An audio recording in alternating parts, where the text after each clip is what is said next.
Yes, hello, can you hear me, João? Hello, hello. Can you hear me?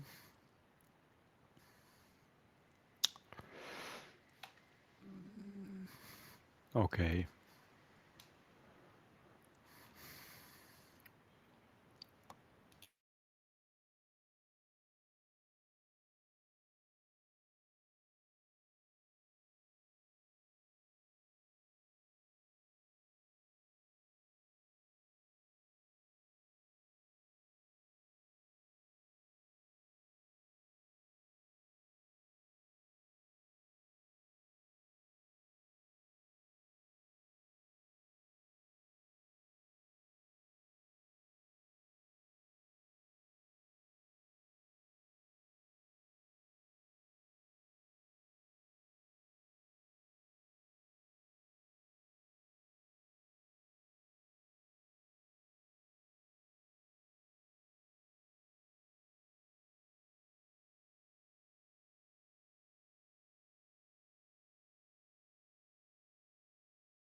J'aimerais présenter le panel avec Sigma Anu.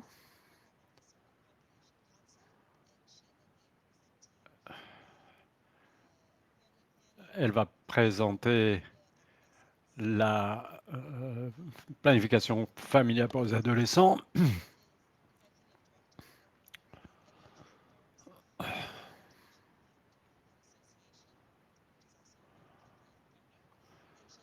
Et elle va parler de l'éducation par les pairs.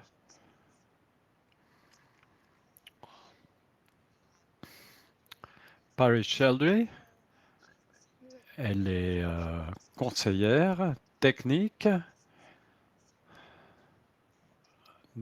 en Syrie.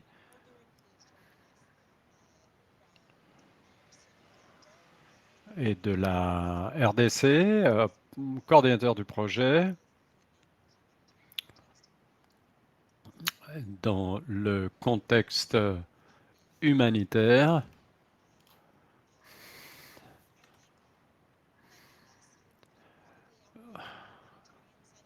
Beaucoup d'entre vous, bon, je vois quelqu'un visage familier.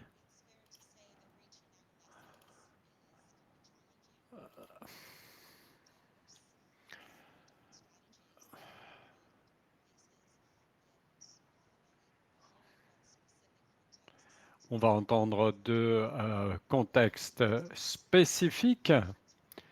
Et il serait intéressant de parler, de voir des autres réflexions du groupe.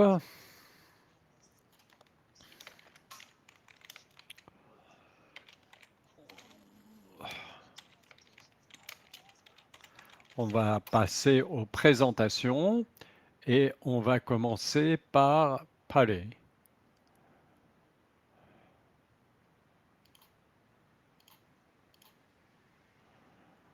Bonjour à tous. Je suis Pari Chadi, je suis directrice de soins avec Care USA et voilà le programme, ça s'appelle Initiative Amal, mère adolescence contre tout. Ça a été développé pour les adolescentes enceintes et les jeunes mères.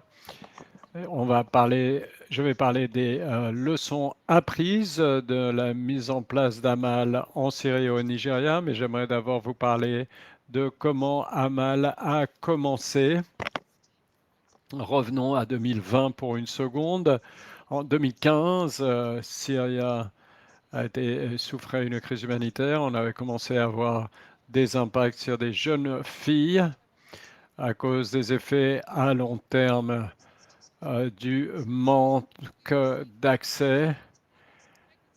Et on a vu une augmentation de la mortalité chez les jeunes filles ainsi que de grossesse. Un certain nombre d'organisations ont présenté un document que vous voyez à l'écran. Cela s'est produit en 2018 et lorsqu'on a développé la stratégie. Et on est sur le terrain et on leur demandait qu'est-ce qu'il faut vraiment faire.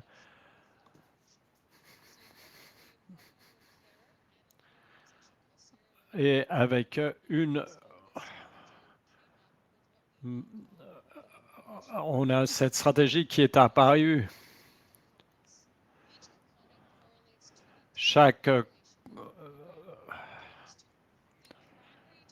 La population cible, c'est la composante 1, ce sont les jeunes filles entre 18 qui sont, ça s'appelle le club des jeunes mères.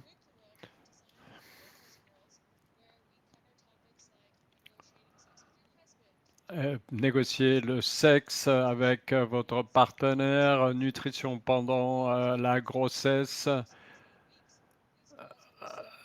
Et les filles reçoivent une éducation et comment avoir des capacités pour négocier avec leur famille et leurs partenaires. Il y a une deuxième composante comme un bonus qui s'appelle les leaders adolescentes qui disent je suis tellement intéressé à participer à ce programme et ils deviennent leaders dans leur espace.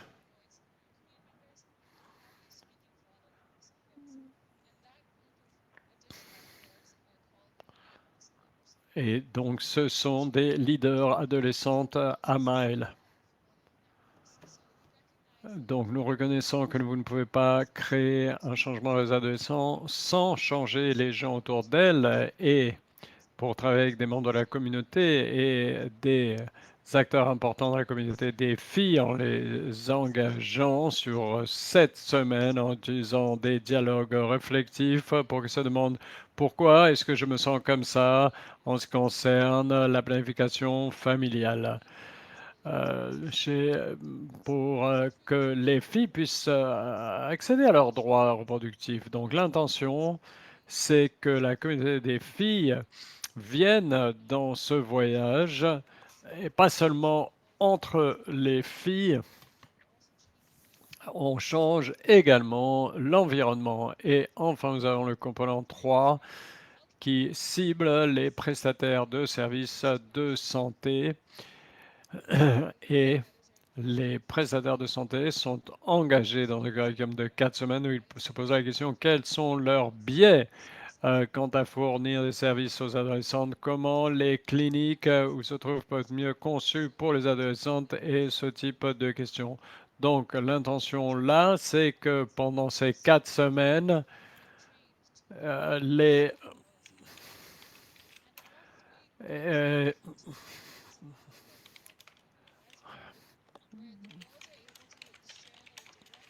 les filles sont capables de partager avec les prestataires de services et tout le groupe peut donner un feedback sur comment améliorer le programme. Et une note rapide pour dire que ça, c'est l'initiative AMAL. Il y a une petite évolution dans le temps.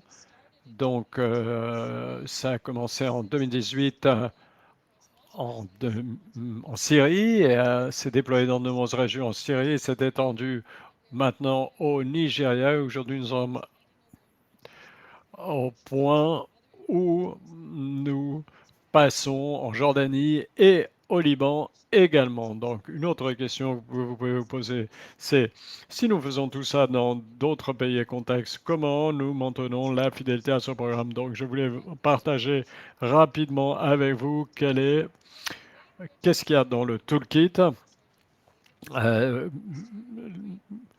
On a créé un partenariat avec différentes organisations comme Save the Children et voir quelles sont les approches. Nous savons que ça fonctionne avec les filles adolescentes et dans ce partenariat, on a créé le toolkit, la boîte à outils qui inclut le curriculum pour les 3 composants, le club des jeunes mères, les membres de la communauté, les prestataires de services et également des instruments d'évaluation que tout le monde peut utiliser, avec des templates de données d'analyse pour pouvoir standardiser les données. Si vous mettez cela en œuvre dans un contexte, même si vous adaptez légèrement le programme, qu'est-ce que cela permet de faire? Cela nous permet de collecter des données d'impact du programme sur tous les sites où nous nous trouvons et c'est ce que je vais partager avec vous maintenant. Rapidement, en Syrie où nous avons commencé à main, nous avons 6 différents metteurs en œuvre, des organisations dans le nord-ouest du pays, soit financées par l'USAID ou la MOFA allemande. Cela fonctionne depuis 2018 et les résultats que je vais partager sont à partir de 2020. Il y a eu des participantes dans le pays qui sont engagées avec Amal, 811 filles, 732 membres de communautés religieuses et 142 prestataires de services en Nigeria. CARE, nous sommes l'organisation qui met le programme en œuvre, financé par l'UNFPA.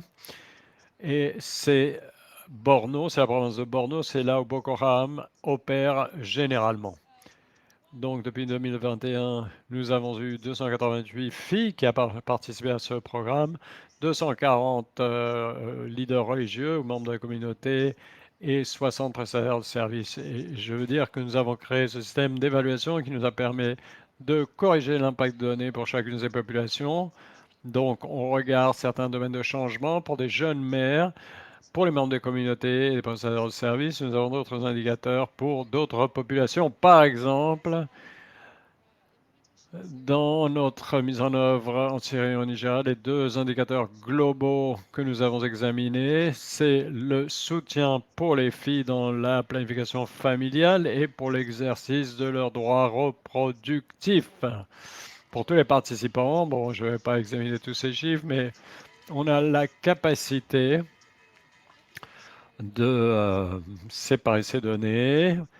Pour les jeunes mères, nous avons examiné l'estime de soi, la capacité de communauté et la confiance pour rechercher des soins de santé.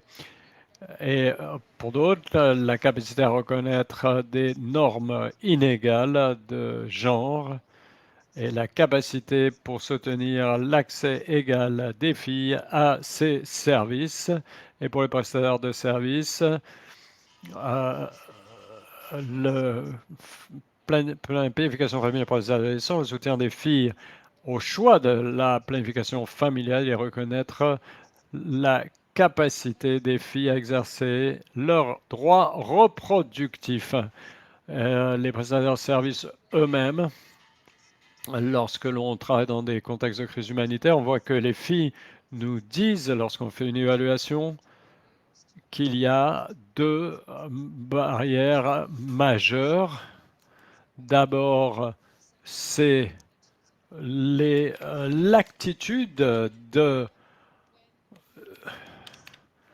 leur mari et aussi du prestataire de service.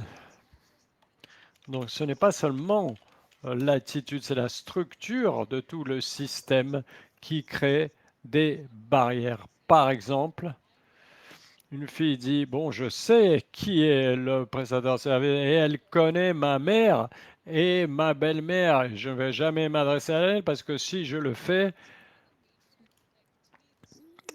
donc les choses vraiment excitantes qui sont venues, c'est que on a changé la manière de manager notre clinique. Dans certaines heures, il n'y a personne d'autre que les adolescentes. Parfois, elles ont des entrées séparées, elles ont des espaces d'intimité, des choses qui n'existaient pas auparavant à cause de ce processus. Et je me suis rendu compte qu'une évaluation telle que celle-ci, elle est assez impressionnante dans ma perspective, mais c'est quand même subjectif. Alors nous avons complété cette évaluation subjective en collectant des données, des installations. Nous sommes allés dans ces services, dans ces zones et nous avons demandé, donnez-nous les données pour toutes les clientes qui sont adolescentes. Montrez-nous les données avant la mise en œuvre d'Amal et après. Et je suis très heureuse de dire que nous avons vu à travers tous les sites que le taux de planification familiale des adolescentes est multiplié par 2. Et le tableau ici, qui a une augmentation non seulement sur la PF, mais sur le soin anténatal. Par exemple, je vais être très rapide ici pour dire qu'en plus d'impact, nous voulions collecter des données sur ce que nous avons fait parce que les leçons apprises auraient pu être meilleures. D'abord, la localisation, nous voulions savoir comment nous pouvons créer les connexions adéquates pour mettre en œuvre un programme sur la santé des filles adolescentes lorsque c'est un sujet lourd parfois. Il y a 3 choses que nous devions faire. D'abord, construire les capacités des partenaires locaux et des personnels. Deuxièmement, dans une situation où CARE a créé ce programme global et on l'a envoyé à des partenaires pour le développer, il fallait créer une appropriation du programme pour pouvoir bien le mettre en œuvre. Et enfin, il faut que les communautés et la gestion du camp se l'approprient également. Ensuite, on a développé un programme global, on l'a mis en œuvre en Syrie, au Libanon, au Jordan. Il faut penser à la contextualisation de ce programme. Donc, on a fait un atelier d'adaptation chaque fois qu'on l'a mis en œuvre dans un pays différent. Elle va adapter à la langue, l'importance du contenu curriculum, les normes culturelles qui existent dans cette société et la structure de séance. Dans certaines, on a 8 séances, parfois 9. Et enfin, le dernier thème, c'était comment encourager les voix des adolescents. Et on s'est rendu compte qu'il y avait 3 choses importantes pour cela. D'abord, c'est la formation et les capacités de leadership. Les organisations le font, hein, c'est pas révolutionnaire, mais dans ces séances où ces filles étaient impliquées. Deuxièmement, c'est de fournir des plateformes pour partager. C'était unique pour ce programme. Les filles ne nous parlaient pas seulement en tant que facilitatrices, mais également pouvoir conseiller leur communauté pour avoir des interactions de personne à personne avec ces grands leaders dans leur communauté. Enfin, la responsabilité collective, c'est là ce qui est créé à travers l'engagement des membres de la communauté des prestataires de services. Nous avons pu créer cette idée que, bon, je suis responsable de ce qui se passe aux filles dans ma communauté et ça a été très efficace pour donner plus d'opportunités aux filles. Et voici quelques leçons à retenir. D'abord, c'est que les jeunes adolescents sont sous-représentés dans la programmation de planification familiale. Deuxièmement, c'est que pour influencer l'accès à la planification familiale des adolescents, il faut parler et engager avec leurs réseaux sociaux. Et je l'ai déjà dit, mais pour les adolescents mariés en particulier en tant que sous-groupe, la permission des époux est fondamentale pour pouvoir participer à ces programmes. Et, dans, et pour les adolescents, devrait être un principe clé, même dans des contextes fragiles.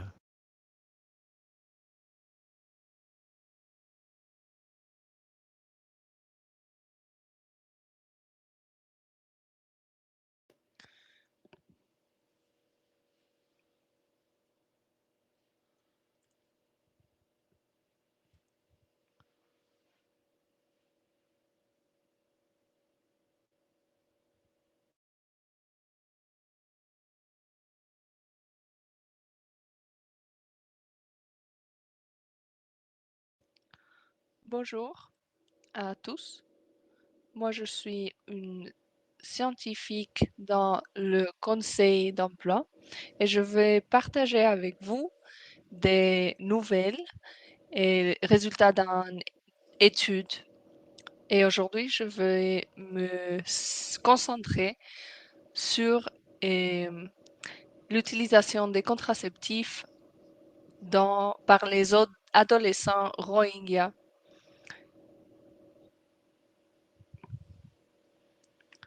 Il y a des normes. Il y a une question sur le changement ou pas des normes pour la contraception.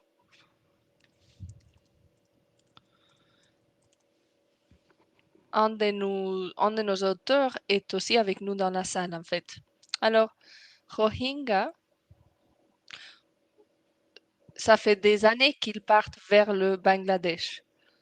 Mais en août 2017, la population est arrivée à plus de 1 million de personnes Rohingyas qui habitent surtout dans 2 régions du pays. Cette arrivée récente est, est formée par des jeunes surtout. designing the response program after their influx, it has become very challenging because we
Donc, j'aimerais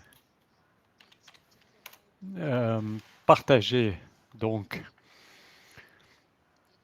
en cas d'urgence, donc utiliser l'éducation des pairs. Ici, dans ma première diapo, vous pouvez voir qu'il y a un nombre de jeunes. Ce sont les éducateurs et conseillers de leurs pairs. C'est l'équipe qui travaille pour la réponse Seroja, Nsabu Raija, et l'activité qu'ils ont menée à bien au camp EPA dans l'île de Saburaijua. Voyons maintenant la carte d'Indonésie. Voici la carte du pays. Et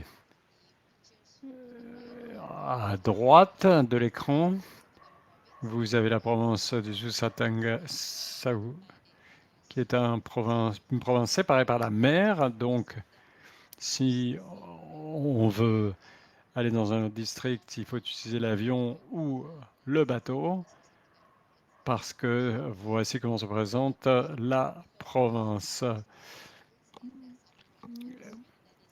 En bas, vous avez le district Sabu Raijua. C'est là où nous avons monté donc le campement pour une réponse humanitaire. Il est de 8 à 12 heures de la capitale, Kupang, qui est la capitale de la province. Moi, je travaille là-bas, à Kupang, mais nous avons donc dû nous déplacer de 8 à 12 heures de voyage. Que s'est-il passé dans cette province? Eh bien, le 4 au 5 avril 2021, un cyclone tropical appelé Seroja a balayé donc l'est de la province de Nusa Tenggara. Un cyclone tropical a produit une forte pluie, des ouragans, des inondations et des glissements de terrain dans 20. Voici l'impact de Seroja. Donc, ce sont des données de l'Agence des désastres nationaux. Donc, les informations que nous avons reçues le 12 avril 2021. Donc, un demi-million de personnes déplacées.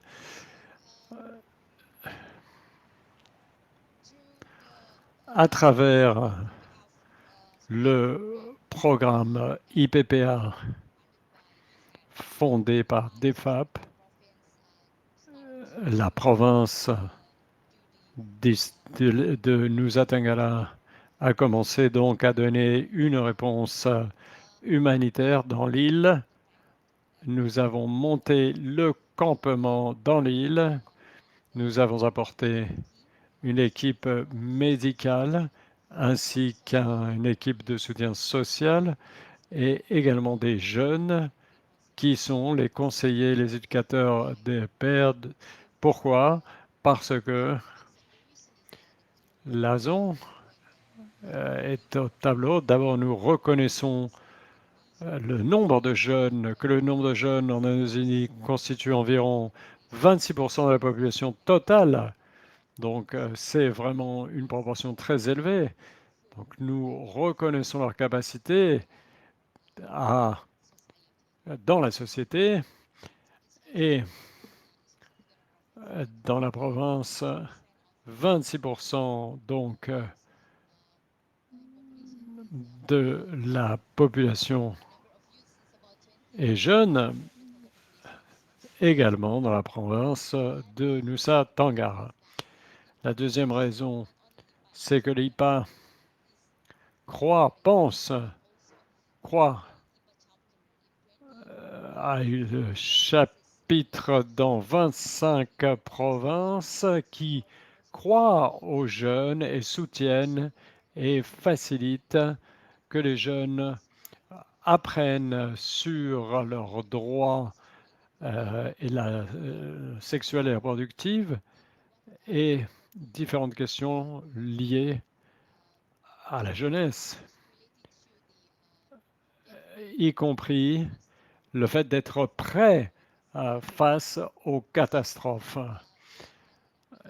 pour qu'ils puissent savoir quoi faire si il pleut pendant plus de 12 heures ou pendant plus de 5 heures.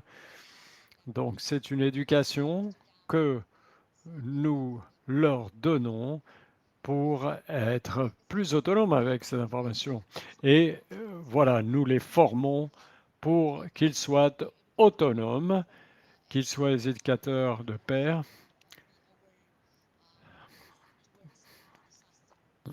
également dans ce domaine, dans le domaine d'être conscient de quoi faire en cas de catastrophe, en cas de désastre, et pas seulement sur l'éducation sexuelle et de santé. Voilà. Donc, la première chose qu'ils ont fait, ils ont conduit une série de séances d'éducation et de sensibilisation avec la jeunesse locale affectée dans les zones de désastre. Et la deuxième chose qu'ils ont fait, c'est qu'ils ont enseigné les premiers secours psychologiques et ont offert un soutien à la jeunesse affectée, un soutien psychosocial et de santé mentale, pas seulement à la jeunesse, mais également aux personnes de la zone touchée. Nos éducateurs et conseillers utilisent les réseaux sociaux comme Instagram, Facebook et YouTube pour disséminer l'information et la prise de conscience, la sensibilisation. Voilà, j'ai photographié Instagram, Facebook et le canal YouTube que mon groupe de jeunes, dont mon groupe de jeunes dispose et utilise. Et enfin, les éducateurs de pairs ont également aidé d'autres jeunes à évaluer le besoin de services, d'accès à certains services dans les zones touchées. Ici, c'est une jeune fille qui vient dans la salle de conseil pour pouvoir avoir un entretien avec notre conseillère.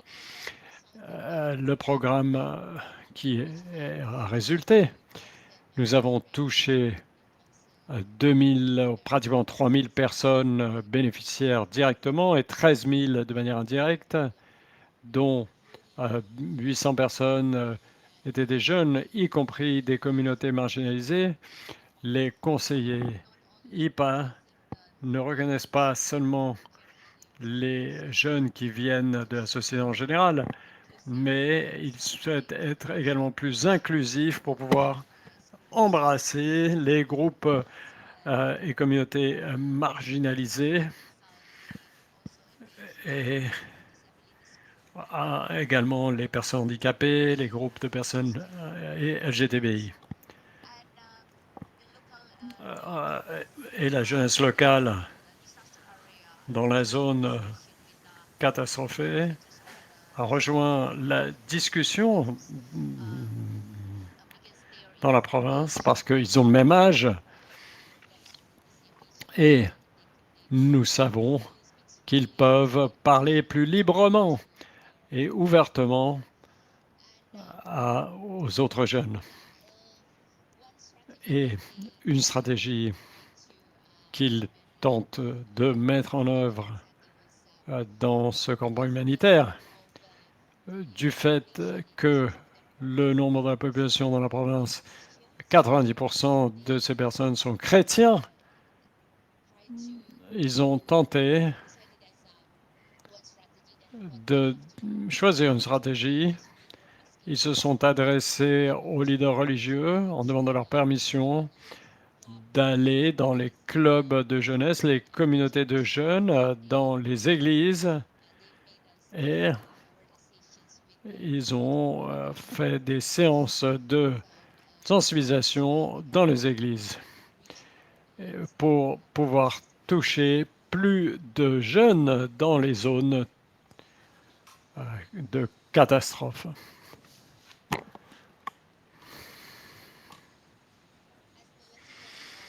Donc, en conclusion, notre réponse est que les jeunes montrent un niveau élevé d'intérêt à s'engager dans toutes les activités. Je me souviens que 3 jours après que le cyclone ait balayé la province, j'avais 8 à 10 jeunes qui étaient assis là et qui me demandaient que pouvons-nous faire pour les autres communautés. Je crois vraiment que c'est très intéressant que les jeunes, ce que les jeunes peuvent faire si on leur donne l'autonomie nécessaire et nous pouvons les soutenir en les formant pour maximiser leurs capacités et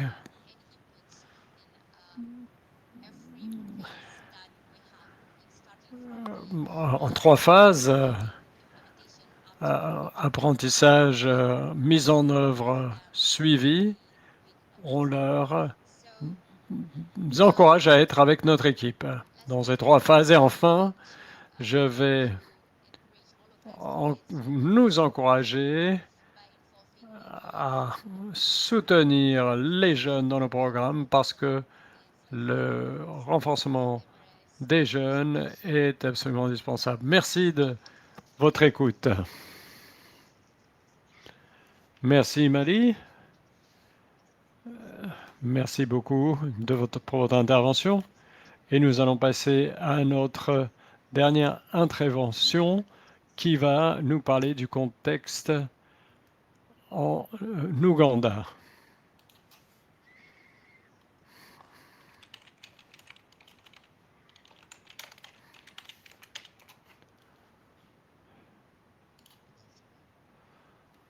Bonjour, je suis Habat. Je travaille avec le comité de sauvetage en Ouganda. Je vais partager mon expérience et les leçons apprises en ce qui concerne l'accès, la planification familiale dans un programme.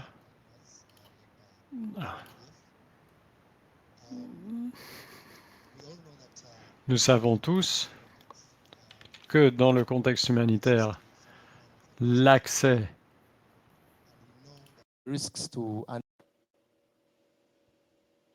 Les risques pour la grossesse inattendue sont très hauts et on a découvert des caractéristiques assez curieuses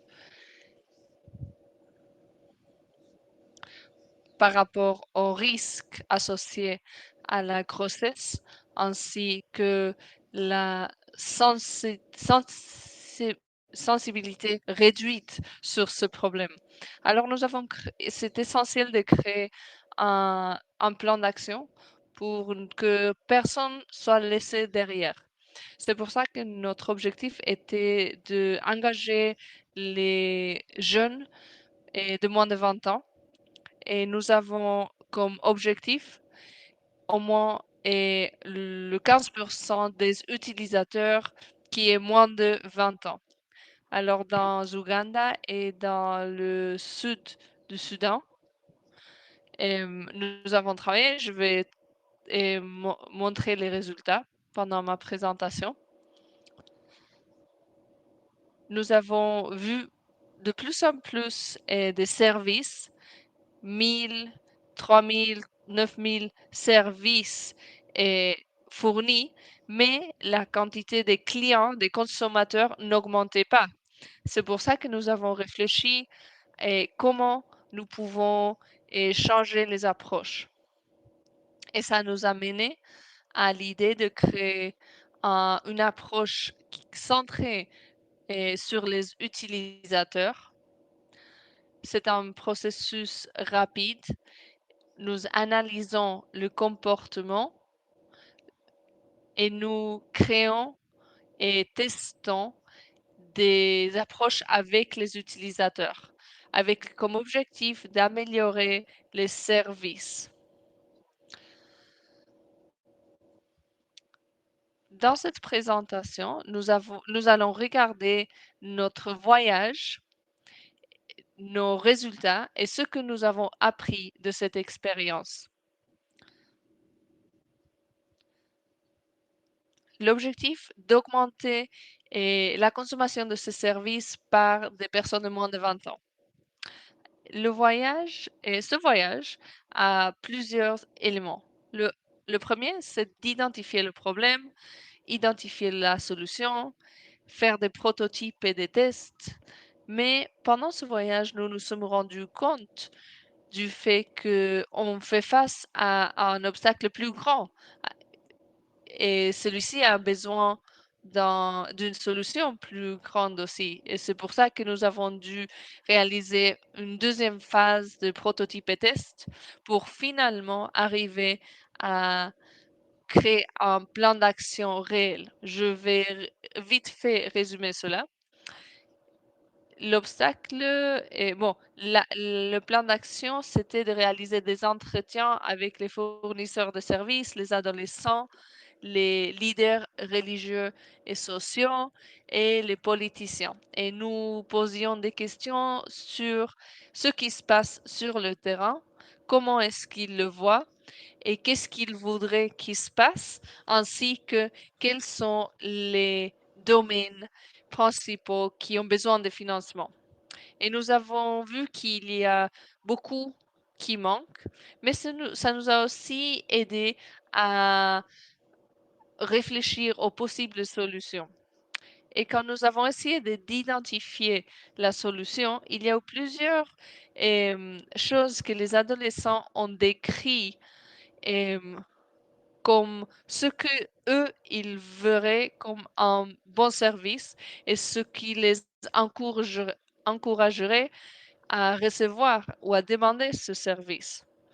Il y a une accessibilité et se sentir bienvenu et de conseiller. Il y a aussi le fait que les parents ne sont pas conscients des résultats des contraceptifs et ainsi que d'autres problèmes. Et quand nous avons vu tout cela, nous avons décidé d'agglomérer les barrières en prenant comme approche le service idéal. Mais il y avait trois obstacles. Le fait que la pensée que les services de contraception ne sont pas pour moi, c'est ça qui pensent les adolescents, ou une autre idée, je ne veux pas que d'autres me voient, ou je ne me sens pas protégée quand je vais demander ce service. Et cela étaient les problèmes principaux. The highest on the list. So the solution identification, we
Je suis Mélida de l'équipe humanitaire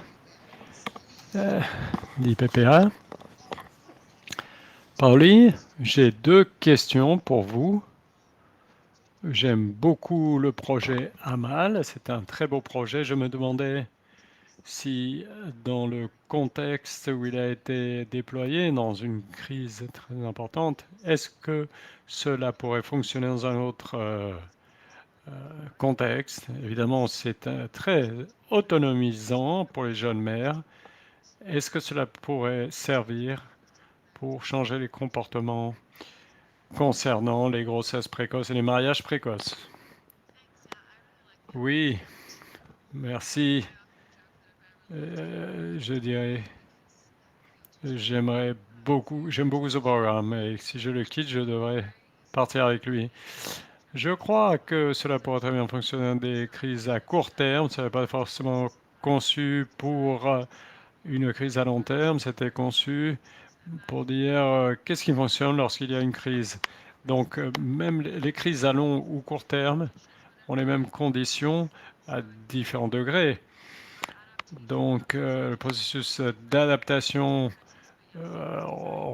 seront un petit peu différentes, mais cela a été conçu pour fonctionner dans les 2 cas.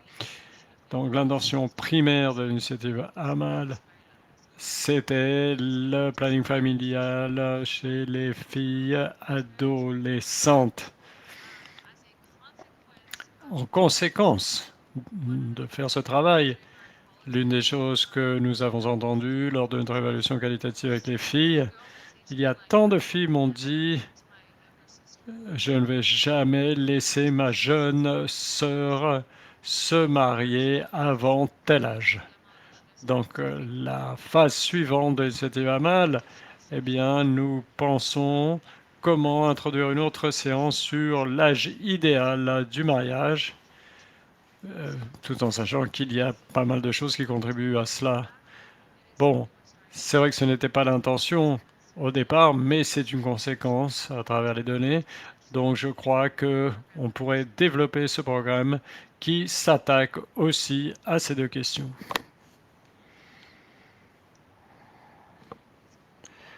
Merci. Autre question, réflexion?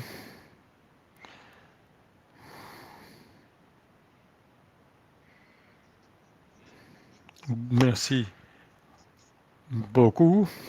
Je n'ai pas saisi le nom, je viens d'Ouganda. À la 2e présentation sur le Bangladesh, l'un des challenges que vous avez mentionné concernait les croyances religieuses des gens. Et si vous avez des plans pour engager les leaders religieux, j'apprécie qui apprécie ou pas l'importance de la planification familiale. Est-ce qu'il y a des... Bon, beaucoup de gens croient... Je ne saisis pas très bien la question de monsieur. Je me demande si il y a une éducation sexuelle à l'école au Bangladesh. Est-ce que cela est permis? Je sais que dans certains pays, l'éducation sexuelle n'est pas autorisée. Si elle n'est pas autorisée, quel est votre rôle en termes de formulation politique? Et si elle est autorisée, jusqu'à quel point engagez-vous les différents acteurs pour s'assurer que dans les écoles, la planification familiale est encouragée? C'est-à-dire que les enfants et étudiants apprécient cela.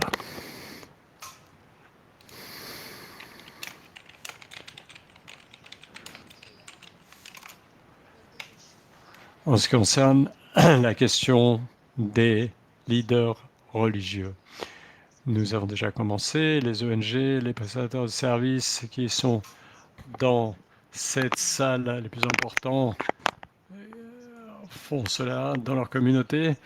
Donc l'engagement des leaders religieux Et après cette évaluation, bon, on a vu qu'ils ont une influence importante. Donc, dans les réunions communautaires, on tente d'engager ces leaders religieux. Les camps sont divisés. Dans certains, des soins sont fournis. Donc, il y a des rencontres intersectionnelles. Et il y a la stratégie qui est développée. Et cela a été souligné dans la stratégie actuelle que le dialogue avec les leaders religieux et d'autres acteurs comme les Majis est important. Et des séances sont fournies. Bon, il y a plus à faire évidemment. En ce qui concerne l'éducation sexuelle,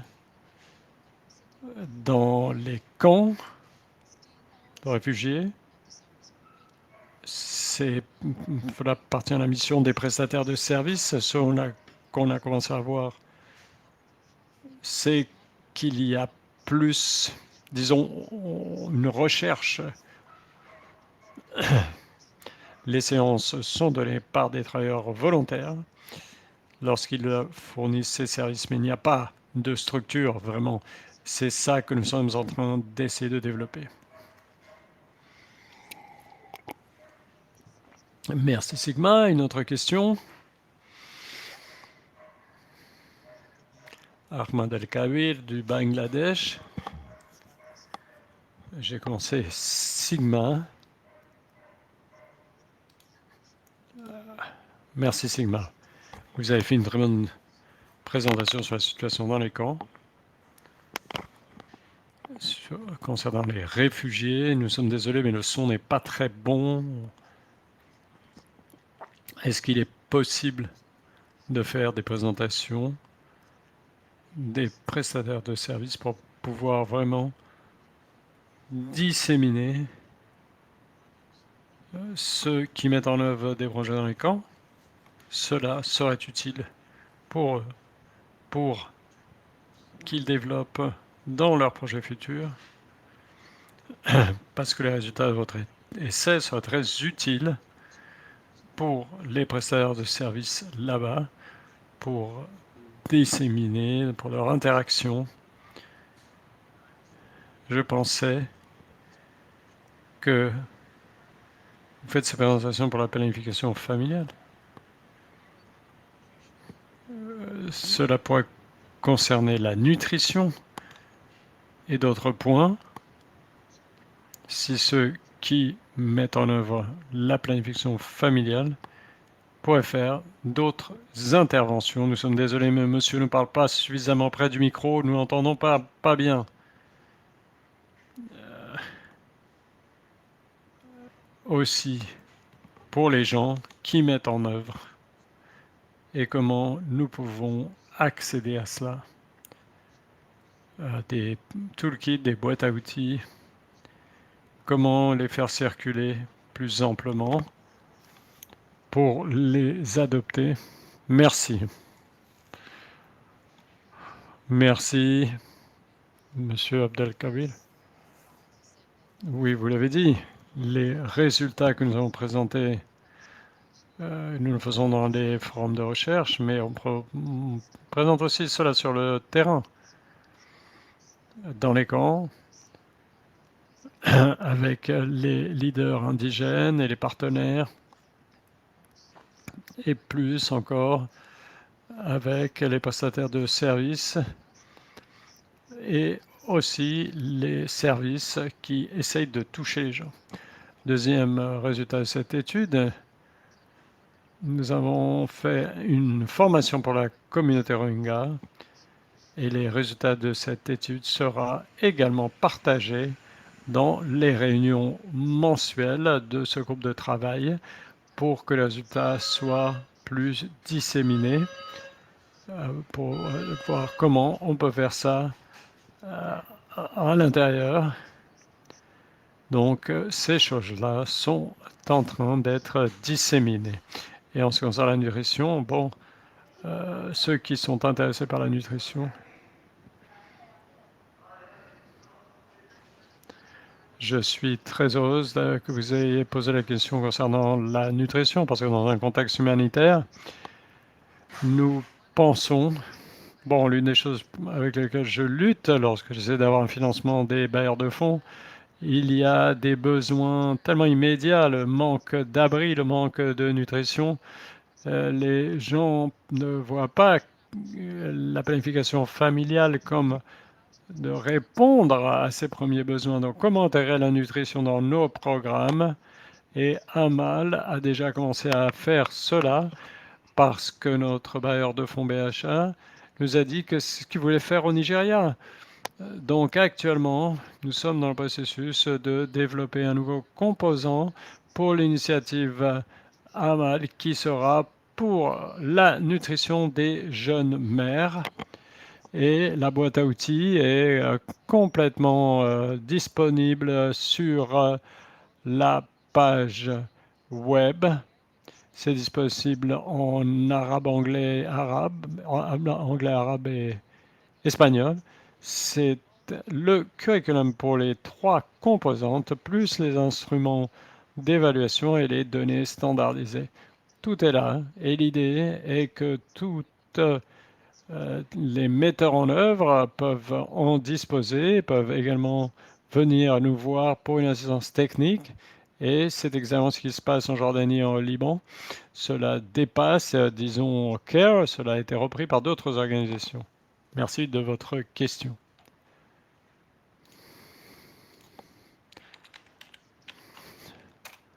Je crois qu'on a 5 minutes de plus, donc on attend pour une ou 2 questions. Une réflexion.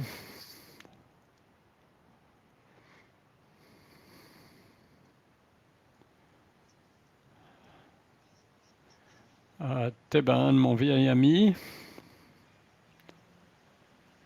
Nous n'entendons pas, monsieur. Je suis désolé. C'est un commentaire, dit-il. Je voudrais dire que cela était une très bonne séance de la part de tous les présentateurs. Ce que j'ai vu et observé, c'est que il s'agit de pouvoir accéder aux services de planification familiale. Il faut de la créativité.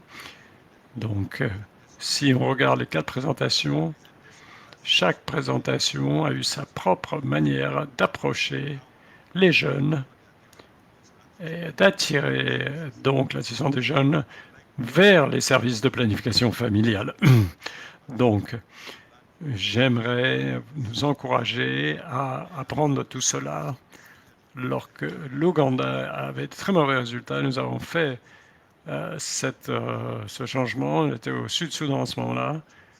Et on a vu une grande opportunité, non seulement en Ouganda, mais au Sud-Soudan, au Soudan-Sud. Et maintenant, nous sommes à un taux d'accès de 32% pour la planification familiale. À chaque fois que nous avons fait une analyse. Donc, c'est une bonne leçon et on sera toujours heureux de donner nos commentaires et de dialoguer. Et merci beaucoup, très bon travail. Merci Stéphane. Y a-t-il une question finale ici? Oui, il y a une question finale.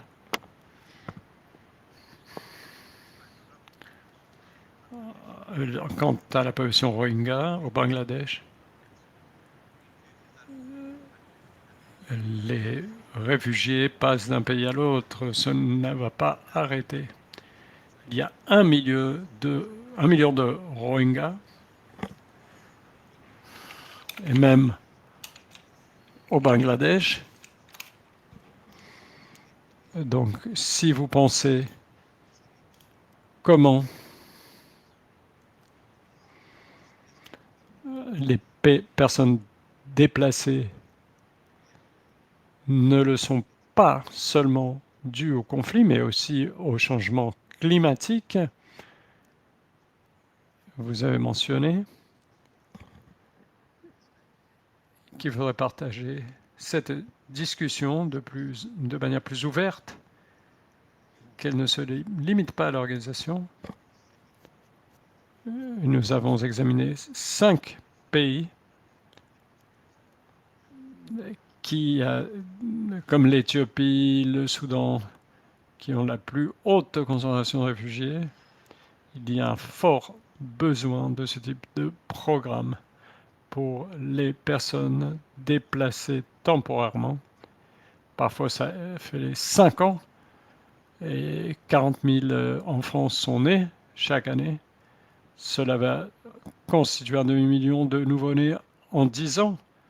Donc, ce serait une très bonne idée de créer un consortium pour partager tout cela. Merci.